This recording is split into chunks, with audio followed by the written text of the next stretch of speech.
Hello, it's Dr. Darnese, and welcome back in for my middle aged women, 40 something, 50 something. Listen, do you know by now there are things that we know we have learned with our hard earned wisdom? One of the things is I don't have to perform my way, I don't have to overdo, I don't have to overgive, I don't have to do any of that anymore. My hard earned wisdom as a woman who is over 40, over 50, maybe over 60, is that there is no amount of tap dancing, no amount of convincing, no amount of overdoing and overgiving or chasing that is going to make somebody love me or treat me the way I want to be treated if it ain't in them. How many know that? Now, you might say, what are you talking about? Well, I made a short, maybe you saw it, and it was titled, If He'll Do It With You, He'll Do It To You. And it was in reference to Natalie Harp, that woman running around with the President of the United States right now, running around thinking that she's special and thinking that she's cute and that she has his attention and that it's going to be always. Well, how many of us know, girl? Have you seen Pam Bondi? Have you seen Carolyn Levitt? Have you seen Laura Lewis? Like these women, he cycles through, right? And most of them look the same because that's his type. But anyway, aside from that, it really wasn't about her. What women, I think, responded to was the idea that we have had a certain experience that we resonated with that is summed up in that statement. If he'll do it with you, he'll do it to you. So if you got that man because you were running around with him or something was dishonest about it or something just wasn't quite, clean about it, that's going to come back on you. It might come back on you in any number of ways, right? And so a lot of us have had various types of experiences where we've learned that lesson. And really what it made me see, the response that I got from that is that we as women who are middle-aged now, I'm in my late 50s, what we really have learned is that there's no amount of convincing somebody to love and appreciate you back. There's nothing you can do. And so when we see other women, you see younger women in particular, and they're trying to be cute, and they're dressing in a certain kind of way, and they're, doing all the things, and you see women on the internet talking about, I cook for my man, I do this, I do that, I do this, I do that. Okay, good for you, good for you, good for you. But what we know, the knowledge, the wisdom that we've gained as women in our middle years is that that person wants to be with you or they don't. And there is nothing you can do. There's no amount of performing to keep somebody who don't want to be kept. There is no amount of doing for, giving them another chance, understanding, all of the things that you might do out of the goodness of your heart.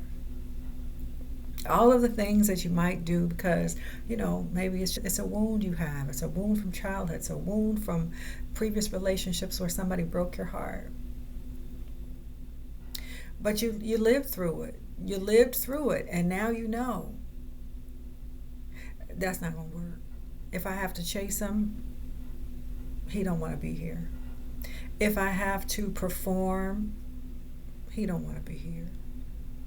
If I have to cook him a meal every day and deliver it at a certain time, and he is very specific about, he's not trying to be here. Likewise at work. It could be at work. It could be on your job where you are the go-to person for everything. They say they love you. They pat you on the back all the time and tell you that you're great. But when it comes time to really be appreciated and respected, they don't.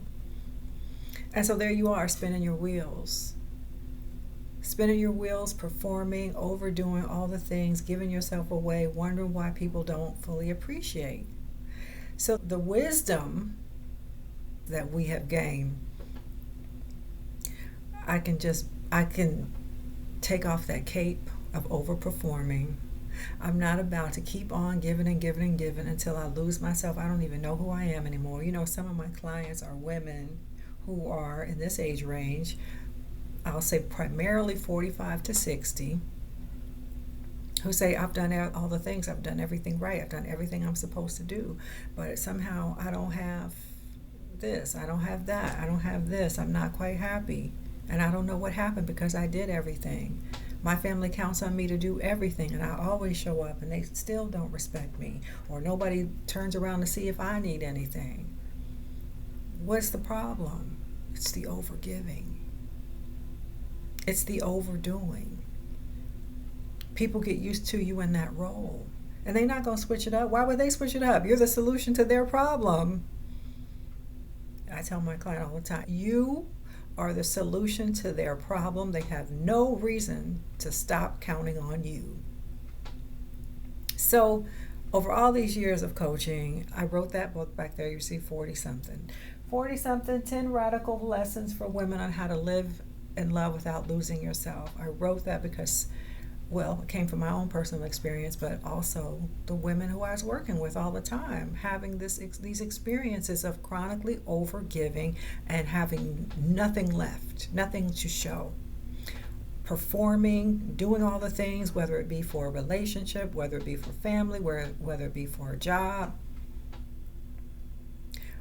We were doing all the things and not getting any of the rewards back. And by rewards, primarily I mean the emotional rewards, the inner peace from being appreciated for what you've done. Now on your job, yeah, that can look like more money, that can look like a promotion that you should have gotten and didn't. But you're on this wheel of overgiving, and so people just think of you as the workhorse. People think of you as the one who knows all the things, no matter what, you'll come through in a clutch. They can give you something at 4 o'clock on a Friday and you'll still make it happen by Monday morning. And for some of us, we take pride in that. Oh yeah, I got it, I'll do it. Oh yeah, I'll work all weekend. I'll do it, I got it.